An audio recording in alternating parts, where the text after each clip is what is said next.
there's this beautiful air-conditioned room back there, and once you step out of it, your guitar goes out of tune. Anybody catch Shiny Ribs the other night? I was so pleased to see a chubby dude represent like that. And I was also really pleased, the man worked a lot of vegetables into his songs. That made me feel like I might be onto something. So here's a song called Zucchini. I'm not going to dance, but I'm going to work on that. Zucchini is a fruit that might seem wrong, but it's the truth. And broccoli is technically a flower.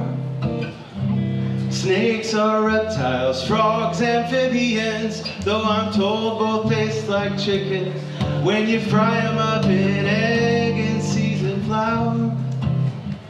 You know mongoose could choose a food that's more cooperative than a cobra, and a moose could choose to live somewhere warm the whole year round.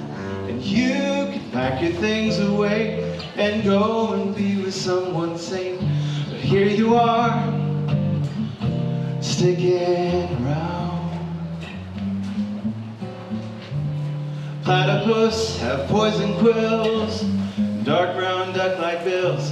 They grow fur, they lay their eggs inside a nest.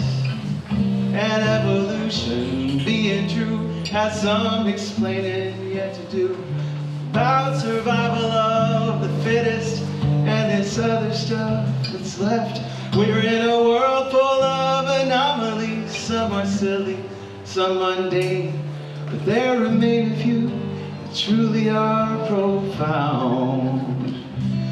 At the end of that long list of lovely things that make no sense is you sticking around. Is you sticking around?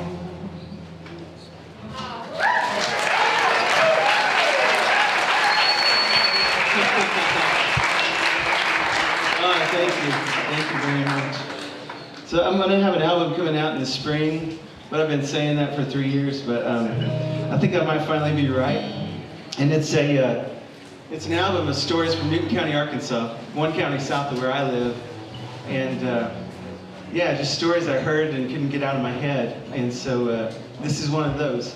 The Martin family immigrated from France to the Blue Ridge Mountains of Georgia, and Henry Martin married he had an Indian bride there, married into the Cherokee tribe, and they got put on the Trail of Tears. And around Russellville, Arkansas, they escaped the Trail of Tears and made their way up to Newton County, Arkansas. And this song is a story of why they're not there anymore. And it's about Henry Martin's son, Albert, and his family. So it's called Curly and Tom.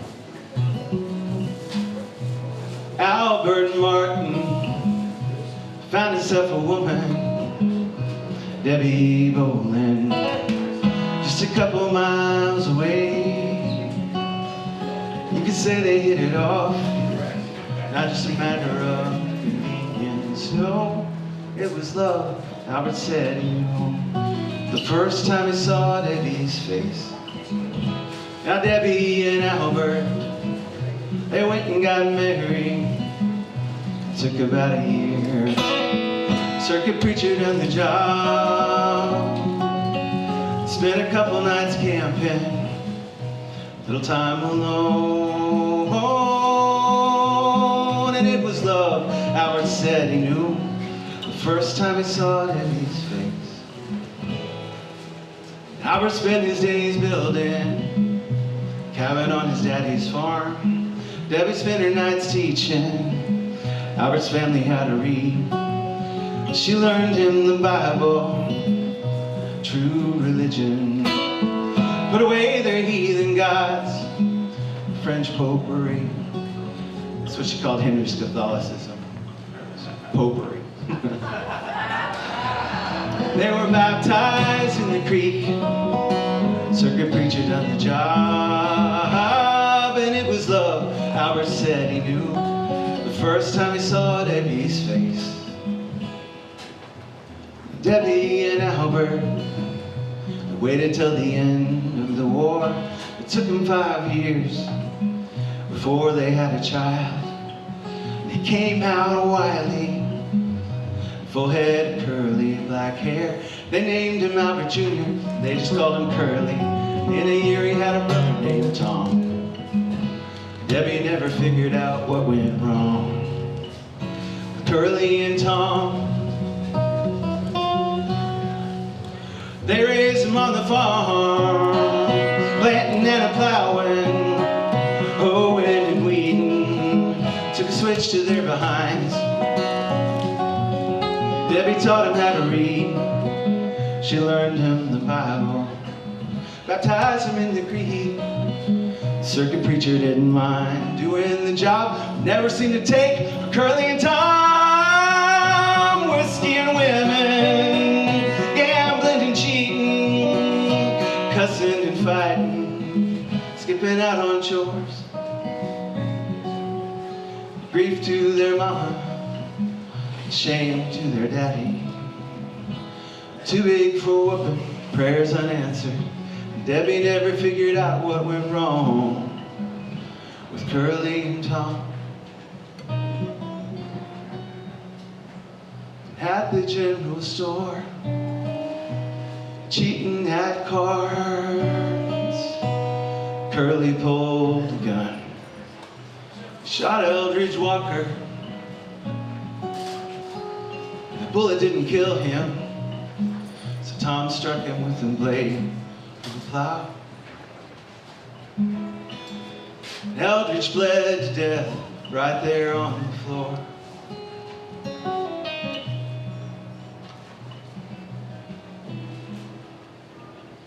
Debbie and Albert, they left with the boys in the middle of the night, fled to Colorado. Them boys never changed, never worked an honest day.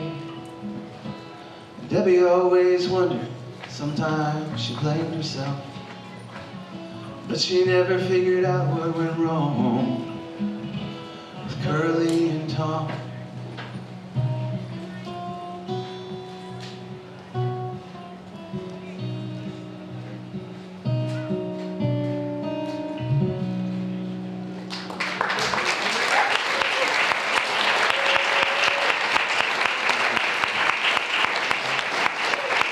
Thank you. So I was watching Netflix. I was watching a documentary about fungus, as one does, and it just got me thinking about underground. And I don't know. I like to think of this song. You know, when your friends ask what you've been up to, and the real answer is like, well, I've been wearing my pajamas for several days and eating ice cream out of the carton. This is something you could say instead, but anyway, it's called Down. I've been down in the tree roots, down where the earthworms fly, through the chert rocks and the fungus. Ain't much heat, there ain't much light down here. You gotta take your time, even the rain falls slow. You're gonna have to plan your moves if you want to get up and go. No, I ain't been around, I've been down. I've been down in Blue Hole, down where the crawdads dream. I've been surrounded by them big orange eyes, never seem to blink. I've been drinking just to breathe, down here they breathe to drink. I had to get away someplace cool just to think. No, I ain't been around, I've been down.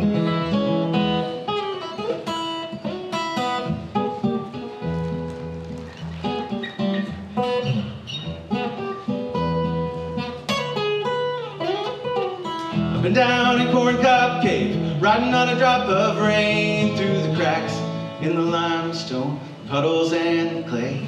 If it was a bat on the ceiling, I'd close my eyes and fly. You could listen in the night and hear me squeaking by. No, I ain't been around. I've been down.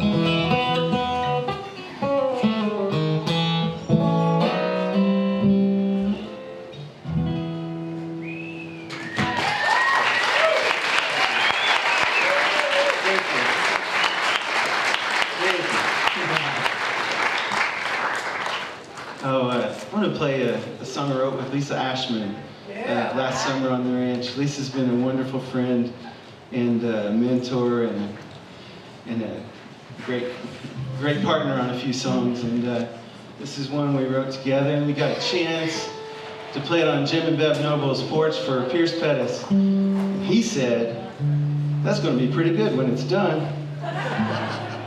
That's the nicest thing Pierce Pettis ever said to me. So, and one of the only things. So it's called Whatever It Is.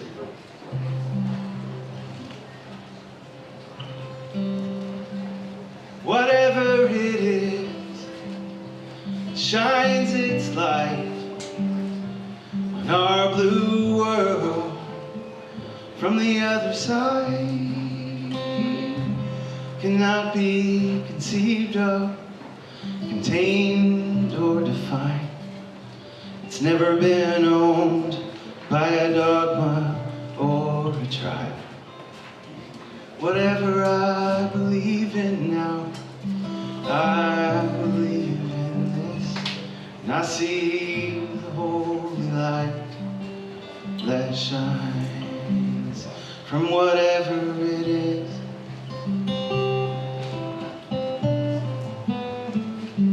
Whatever it is, needs no defense, no believers or disciples to exist.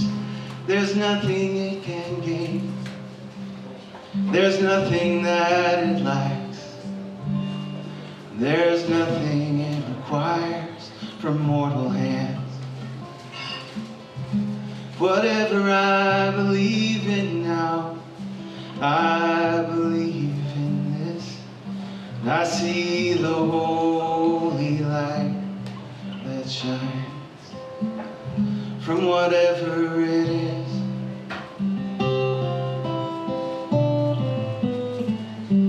Whatever it is, it's close as the air, isn't bound by incantations, it isn't moved by clever prayers.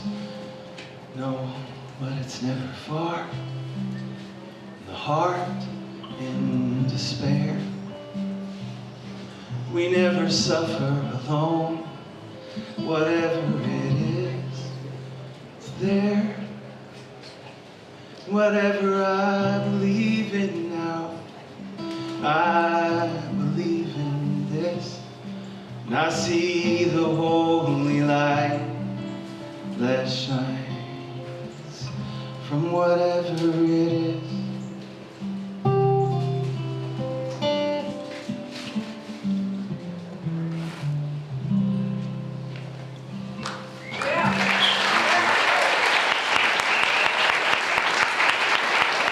Lisa Ashman, thank you.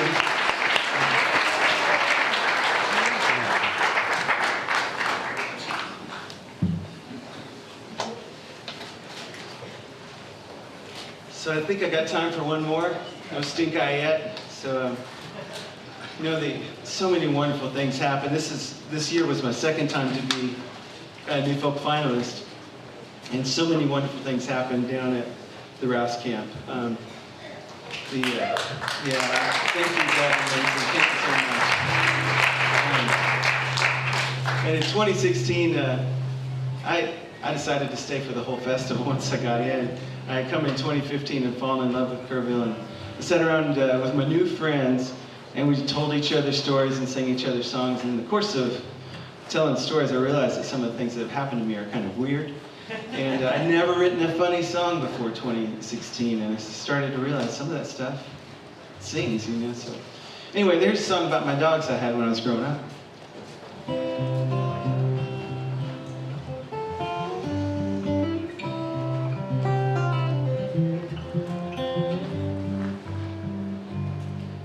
The first dog I remember that our family ever got was a St. Bernard pup named Fat Albert.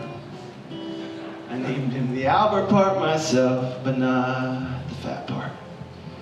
I thought that part was mean and it made me cry when they called him that. And my parents told me that St. Bernard would grow to be huge, big enough to ride. I was dreaming of a horse, but my family was poor, so I would settle for St. Bernard, 10 hands high.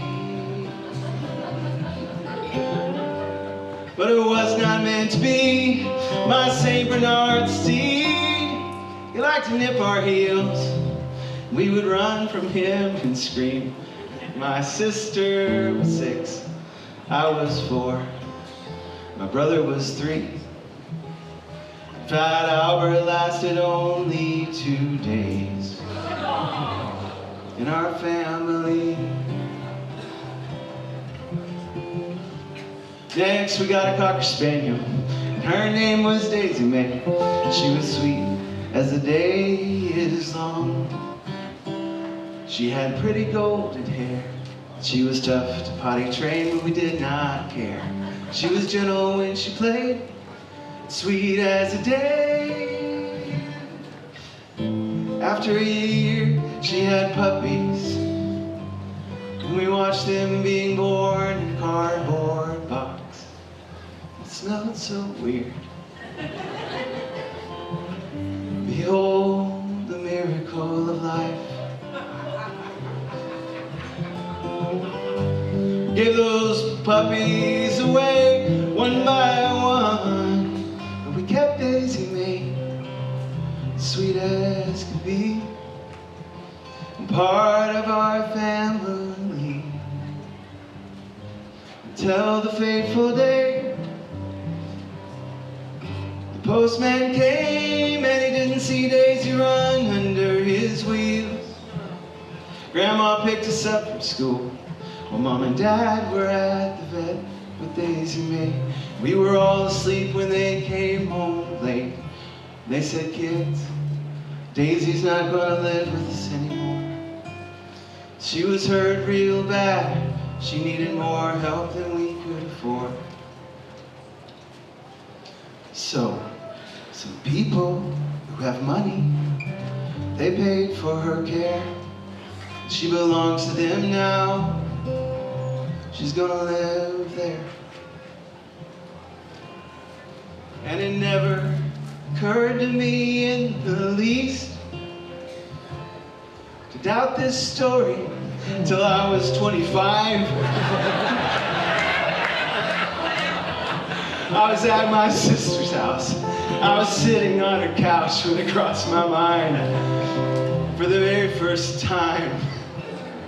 And I said, Holly, ever seemed strange that those rich people wanted a banged up dog like Daisy May? She said, you believed that? I said, I did.